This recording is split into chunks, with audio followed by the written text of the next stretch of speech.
I shall make a start. As the title said, this is a presentation of the story of carbon lights. If any of you were here, I don't think there were that many of you here 2 years ago when we last met as an alumni. I finished up the Saturday proceedings talking about the beginning of this project. So I thought it would be a useful idea 2 years later to see how far we've come along with it, and we have come quite far.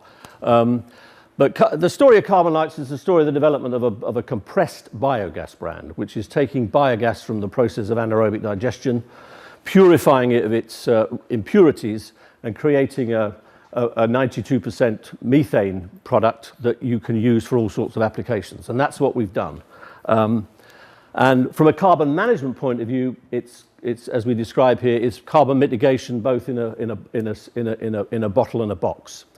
To put it in some kind of context, though, if you could imagine that you were a president or a prime minister of a country outside India, and 40 years ago, which was before many of you were born, nearly all of you weren't born yet, and you went to Delhi and you visited the then prime minister of the day, that was Indira Gandhi, she would likely or not take you to visit a facility just outside of Delhi.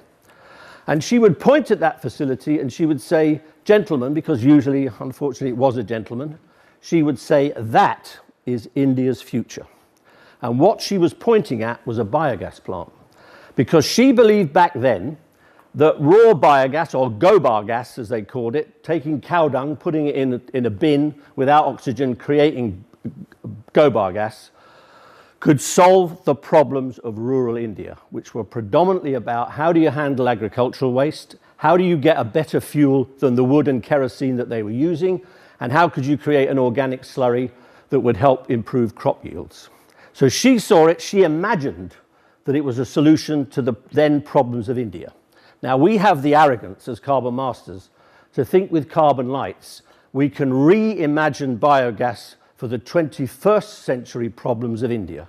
And they resolve around the fact that India's cities are swimming in waste that's not managed properly, creating health issues, that they have an energy security and an energy gap that this can fill with renewable energy, and it can create large quantities of organic slurry to improve the farming yields.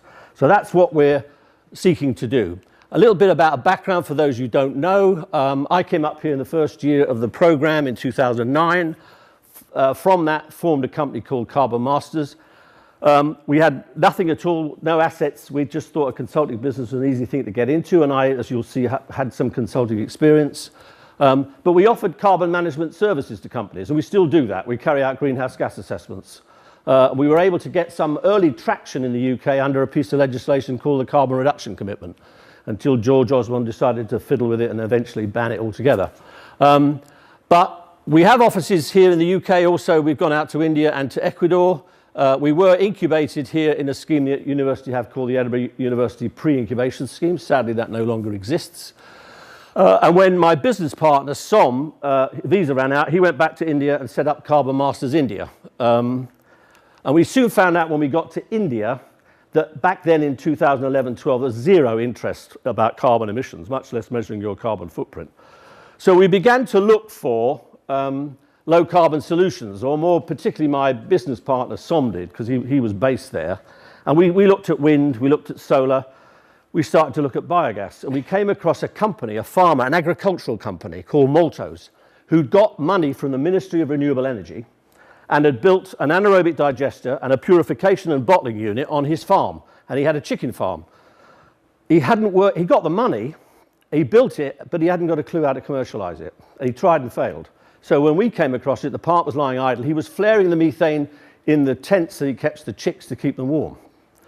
So we worked with him, or rather Som worked with him, and started looking at how could we bottle that gas and commercially sell it to restaurants and hotels in Bangalore, which is what we do.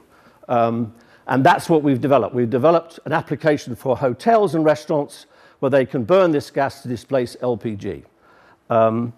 So we take food and agricultural waste, we put it in that digester. That is the digester that the farmer built. He also invested in, this is what's different about gobar gas versus biogas today. That's the purification unit. It strips the SO2 out, the H2S out, it strips the carbon dioxide, and it strips out the moisture. So you end up with a a 92% methane mixture. Now, to get methane inside a cylinder, you have to compress it. And we compress it to 180 to 200 bar pressure. That is very, very high pressure. So you have to put it in a big, heavy cylinder, and therefore you can't lift it. It's too heavy. You can throw LPG things off the back of a wagon, and they do. You can't do it with this. You have to build the infrastructure around it. The problem it's seeking to solve is you can take waste that's building up in cities and being dumped in landfills. You can put it through this process, and you end up with energy.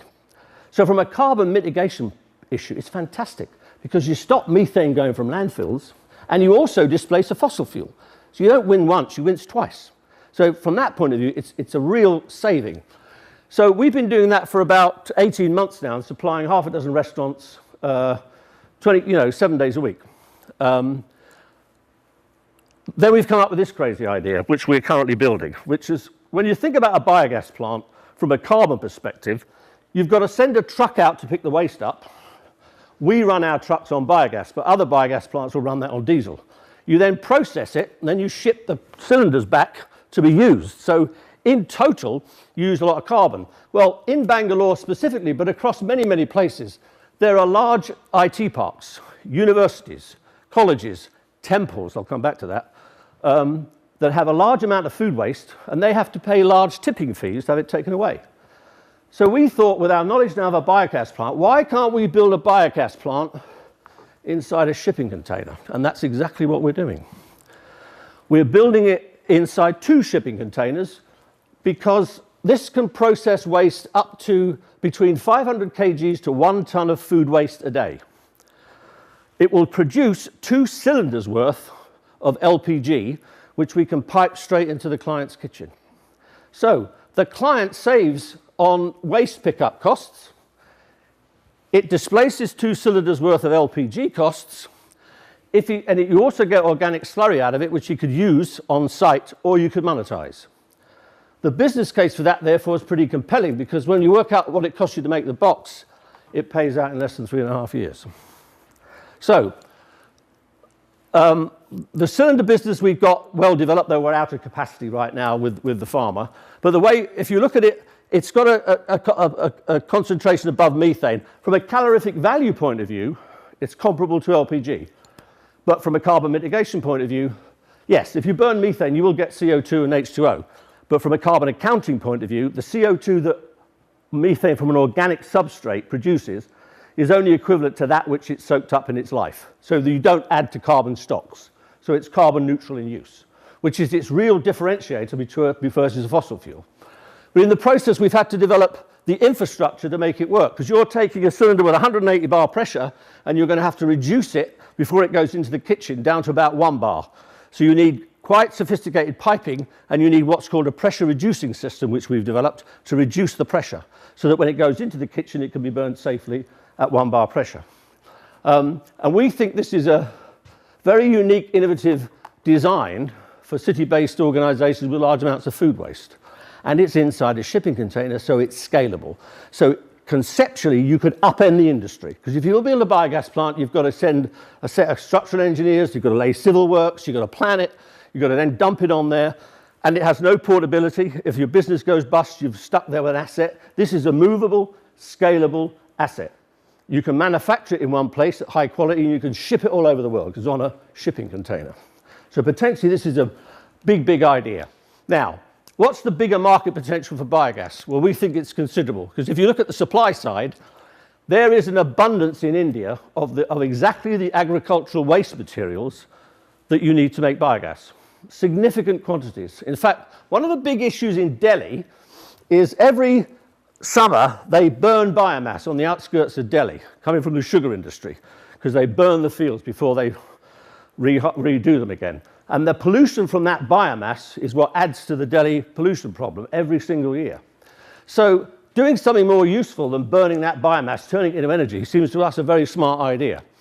If you look at Bangalore alone, Bangalore generates over 2,000 tons of organic waste a day. Most of that's going to landfill, and most of the landfills are full. And it's got 7,000 restaurants that are each generating somewhere between 10 and 100 kgs of raw food waste, which you have to dispose of every day because it's a health hazard.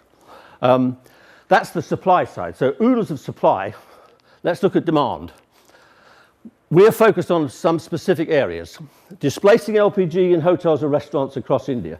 Just a point of note, apart from Delhi and Mumbai, there's no natural gas piped infrastructure in India.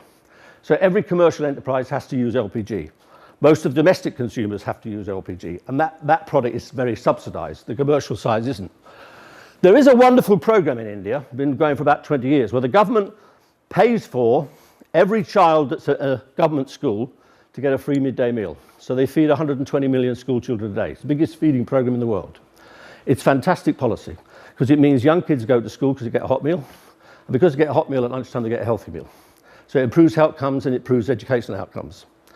Now, there's an organisation in Bangalore, and they're a key character in our story, called ISKCON. Now, ISKCON is the International Society for Krishna Consciousness. Many of you are also too old, or some of you may remember the Beatles and George Harrison. He went off to the Hare Krishna, and I thought they were finished. Far from it. ISKCON is a huge movement in India.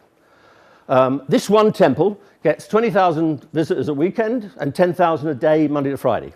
They also feed 180,000 school children every day living in Bangalore. So they generate a huge amount of food waste. But they're right in the middle of the city centre, and they've got very little space. So they wanted a biogas plant, and they wanted it with something with very little footprint, which is why they've become our first client. And then there's a huge carbon problem in the Indian telecom sector, which I became aware of anyway from some work I do with the European Commission. There are 450,000 telecom towers in India.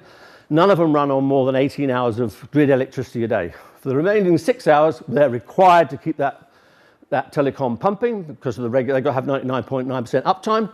They use batteries or they use diesel. They're now using so much diesel, they use as much diesel as the Indian Army. The regulator has already said they've got to come off diesel. There's no obvious solution. You can't get a solar panel on every tower, and wind doesn't work in every tower. We think biogas could be the answer. And the second character in our story is Mahindra and Mahindra, because they have a business of diesel generator sets, and they supply 200,000 diesel generator sets today to the Indian telecom sector. And why that's important, I'll come back to. We launched it in January 2014 because Bangalore politically has a huge issue with its waste. They gave us their central glass house to have the opening launch presentation. We got all the leading Karnataka politicians along because they were all wanting to shine in the fact that here's the solution because we're getting so much grief about this all. Now, the interesting thing is Som, as well as developing the application for cooking, he developed the application for how you can run compressed natural gas trucks, which do exist. Mahindra have that truck in Delhi and Mumbai.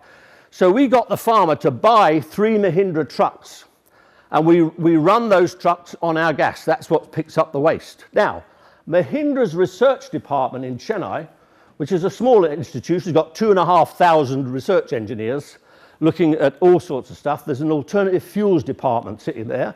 They find out from the dealer that this little company over in Bangalore is running their trucks on biogas, and they know diddly squat about biogas. So they came and visited our plant. As luck would have it, Som happened to be there that day. And that developed a relationship which is going to lead to some very important things. What do our customers think of it? As I say, we've only got a few customers, but I'm quite relaxed about that because even with half a dozen customers, we have to supply them 7 days a week. And we've been doing that for 18 months. And we've had every problem imaginable that you can think of, and we've managed to overcome it. And for a restaurant, gas is a mission-critical thing. You cannot run out of gas. And now, what the nice thing about it, back to this pressure issue, is because we're packed at such high pressure going in, you get a much better flow of gas right through the system. Whereas an LPG cylinder, it's still got liquid in it. And as that pressure drops, as the gas starts to get near the liquid, the pressure drops. In fact, to improve it, some cooks will send the boy out with hot water to pour over the LPG cylinder to get the flow up, which is very dangerous. So our gas wins not only that we price it just under LPG, but its cost in use is less because you'll use less of our gas because you get much better flow and you don't have any residual gas at the bottom of the cylinder like you do with LPG. So we have that advantages, and our cooks love cooking with our gas because they get a better cooking performance than they do with LPG. Plus, we have one big benefit. LPG is a monopoly. Monopolies never behave well. They don't give a damn. They don't have to. There's no alternative. So the they like this because it's an alternative. It's something to negotiate with the LPG guy. So just to top line the big developments that have come up. We've now signed 2 weeks ago, actually on Earth Day, a definitive agreement with Mahindra & Mahindra, where we've now persuaded them to come out to Bangalore and invest in building a large-scale biogas plant. It'll process about 40 to 50 tons of gas a day and produce about 1 ton of carbon lights a day and 8 tons of organic manure. Now, we will have the contract for the complete operations of that plant and the sales and marketing of the gas. On top of that, we've got our first order from the ISKCON temple for our box. We're fabricating it as we speak. It'll go into the temple in the next 2 or 3 weeks. And if we can get that to work properly, we think this is infinitely scalable. In fact, some of you will remember, we're also talking to Kushal Goring, who was on our program. He's back in Nepal trying to build a wind business. He's also interested in using this box up in Kathmandu. And we also think Ecuador. Now, the third leg is another way of coming at the whole problem.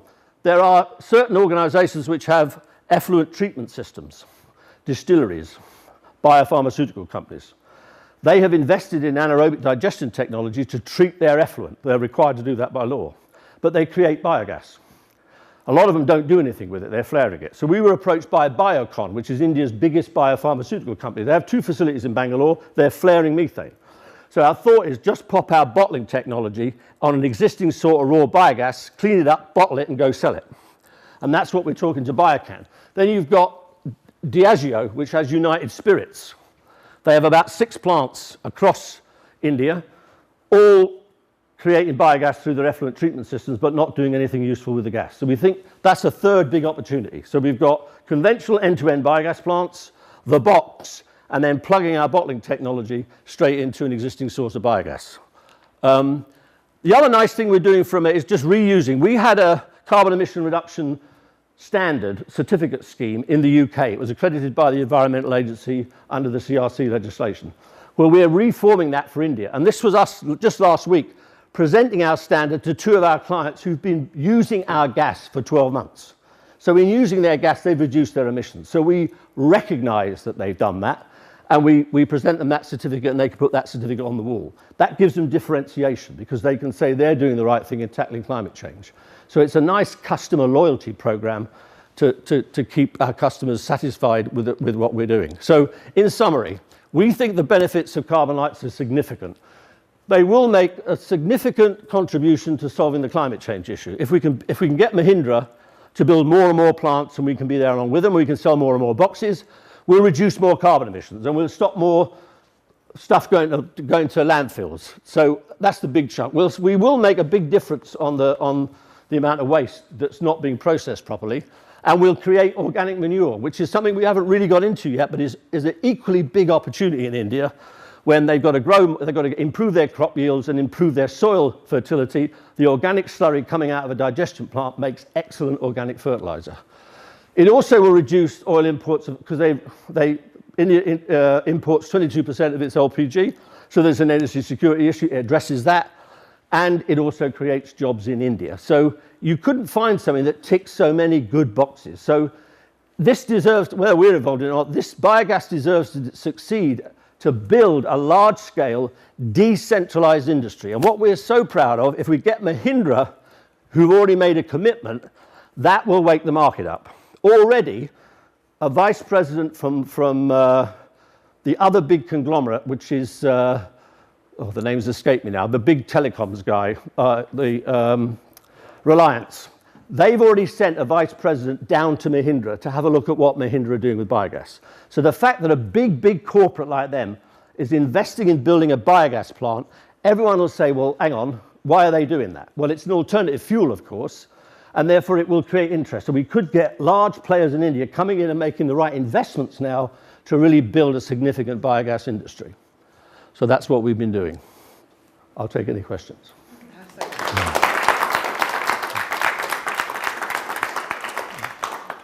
Just a question on your container and the sort of revenue structure. Is it a leasing or are you actually selling them? So we're selling the first box. We think we can make it. Today the cost will come in around, in pounds, 25,000. We're going to sell it for 30. We think over time, cause this is the beauty, because it's something I'm familiar with, my time with P&G, manufacturing business is all about scale. Okay? I buy 2 shipping containers out of Chennai, I'm paying one price. If I buy 100, I pay a much different price. The digester that's built inside of it is made of mild steel. If I buy for 2 containers, I get one price. If I buy for 100, I get a much lower price. So we're hoping to get the price down something like 17 to 20 over time. So we could sell it at 25. Now, even at 25 in India, people are saying, I could buy a house for that, and they could. I could buy 2 cars for that, and I can. So why would I pay 25 grand? Now, the beauty of a leasing model will be that we will lease it for a minimum of 5 years, and the leasing costs will be less than they are paying today in LPG and tipping fees. And the beauty is, look down the pipeline, a tipping fee is made up of 3 components: the labour, the diesel in the truck, and the capital cost of the truck. The diesel and the labour are going to do nothing else but go up. So tipping fees will go up over time. And now that India has signed the Paris Climate Agreement, more and more legislation now has to come to get India off of fossil fuels, because we've been at that party. That's where we've been the last 5 years, right? Because we made commitments to reduce our absolute emissions. India hasn't. It has now. So all that will come. So tipping fees, they haven't even got landfill taxes. When they come, and they will, the cost of tipping fees will go through the roof. LPG price has collapsed. It is slowly going back up again, but it will do nothing but go up. So the payout will get better and better over time. So we assume that if we can get the costs, the leasing costs, down below their current costs, who wouldn't invest in it? I save money from day one. The smart ones will figure, well, actually, in 3 years, I've almost paid for this box. Why don't I buy it? Therefore, in year 5 or 6, we could say, right, you can buy the box now at a depreciated cost. So that's our model.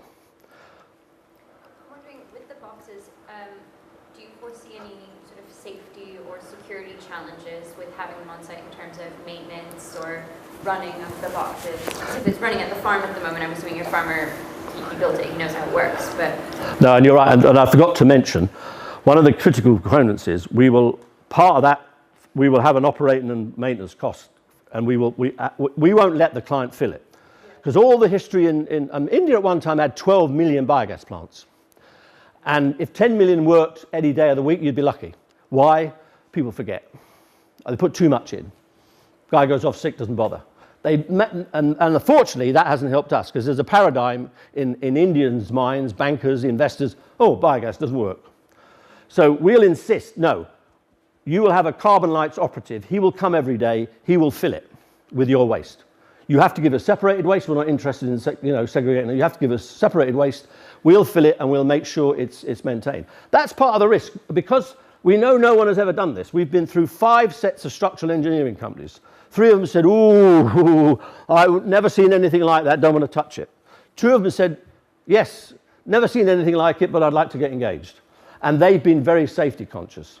So our steel costs versus our original budget have gone up, because we've had to put steel strengtheners not only in the container, but also on the mild steel digester we got inside. Because there's a real fee, you put one shipping container on top of another, and you'll have 70 tons worth, you have 35 tons of stuff in the full digester on the top. The pressure on the bottom container is significant. So you have to have a small concrete base. So all of that's to be worked yet, but we've got the first client who are very excited about it. They've got 16 other temples in India. They are feeding 2 million school children a day, and they're aiming to get to 5 million by 2020.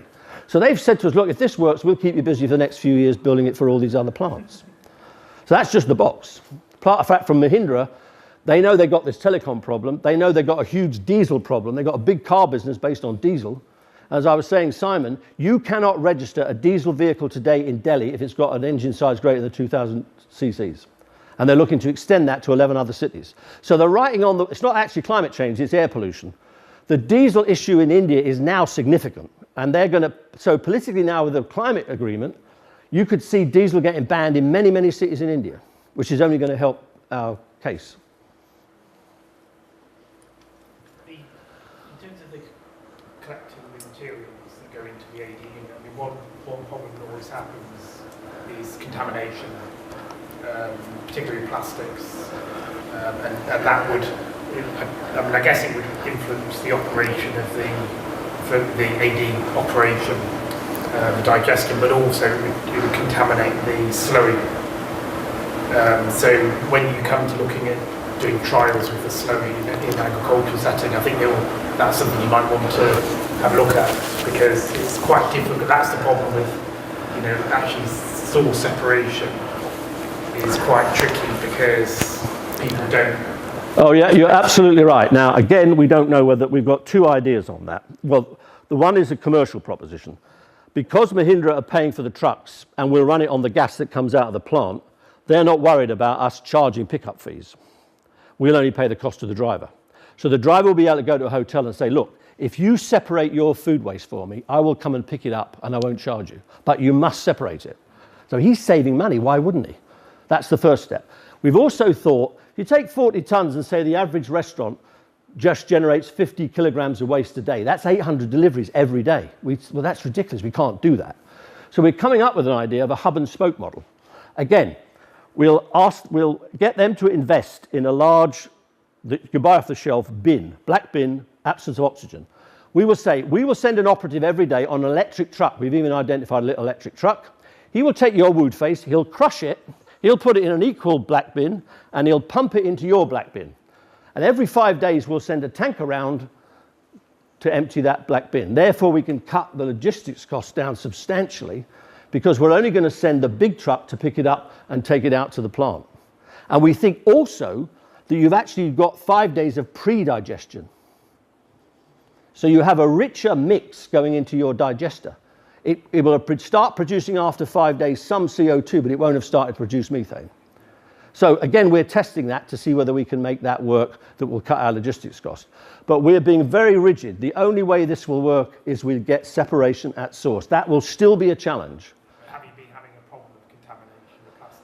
Yes, already. Not so much, yes, and we've had quality issues in the gas. Not the slurry at the moment, based on what we've been doing with our farmer partners, has been reasonably okay. He's managing to, we can shift most of the slurry. Would it work elsewhere? Why India? Oh, well, that's where you're absolutely right. I mean, because I have a business in Ecuador, it'll go to any developing country. Why only develop? I've got a friend in Bristol who has... Well, I actually think, because I help the university with its footprint. I mean, I think we could put one out on, what's where? Bush Estate. Yeah, Bush Estate, you put one there. See, the beauty with a shipping container, it's just 2 car parking spaces. I mean... I would have thought poultry farms and so on in the UK, you could use it. The financing might be different because of the different costs of the various other things, but the same applies. Well, I've actually made an application through the 2 degrees thing. They're asking for bids to help out Sainsbury or whatever. See, this could be a nice solution for food waste in supermarket, really, because they could stick this in the car park. Now, you'd have to ferry some of the food waste in for the other stores, but I think that's manageable. So, yeah, and I think... Producers like poultry farms or whatever, presumably. Yeah, yeah. Where actually you've got less risk. Space for heat. Yeah, and also if you're bottling and sending away, and there you've got less, because the contamination risk I think will be very great, because you've got so many weak links in the chain, haven't you, where the individuals are just bugging stuff in. Whereas you get something like a poultry farm where you've got a single source or a whiskey distillery or whatever, you've got a single source going in, I would have thought it's easier to control. Well, the beauty of this, the exciting thing about this as a business, it's got so many options. I mean, one of the biggest costs that we have is the cylinder cost, the capital cost, because it's a big, heavy cylinder. Now, there is actually some technology knocking around now called metallic organic frameworks, which are metal ions surrounded by carbon atoms. They form 3-dimensional crystal lattice structures based on the metal ion. Now, they are showing a tremendous proclivity to store methane. Because you put it inside that cylinder, the molecules go inside the crystal lattice structure and they don't repel each other, so you can get more molecules of methane in. So in the same cylinder, you can get more gas in at the same pressure or the same level of gas in at half the pressure. So if that's provable at 180 bar, it's not yet. It's all working at 50 bar, which is where natural gas goes into the home. Because the big prize for the gas guys, if you pump natural gas into the home, could you then stick it in your car? Because you could redesign the cylinder for the car at much less pressure. And one of the big barriers for a natural gas car is no one wants to sit with a high pressure gas at the back of their car with kids in the back. So you take all that issue away. And that you could fundamentally change the cost structure by that technology. But there are so many ways of cutting this. I mean, the other issue, this lends itself to internet selling. You just put it on the web because you get an order and you ship it. It lends itself, once we've got now, as I say, we've only got the first client. We think it'll work. We don't know yet. We're going to have to see. That's the exciting thing. But we're pretty sure it can work. We think it might work even better. Because one of the other issues is, with food waste, different food wastes have different retention times. If you put them all in the same digester, you get a suboptimal yield. We're separating the digesters because of weight constraints. But it means we can, in the temple, they feed a lot of people on a banana leaf. The banana leaf has a 40-day retention time. Rice has something like 16 days. If you put the two together in one digester, you don't get the good yield. We're hoping, if I can separate the longer retention times in one digester and put the shorter retention times in the other digester, I'll just get more yield. And no one has done that in India. So that's going to be another R&D exercise as we speak.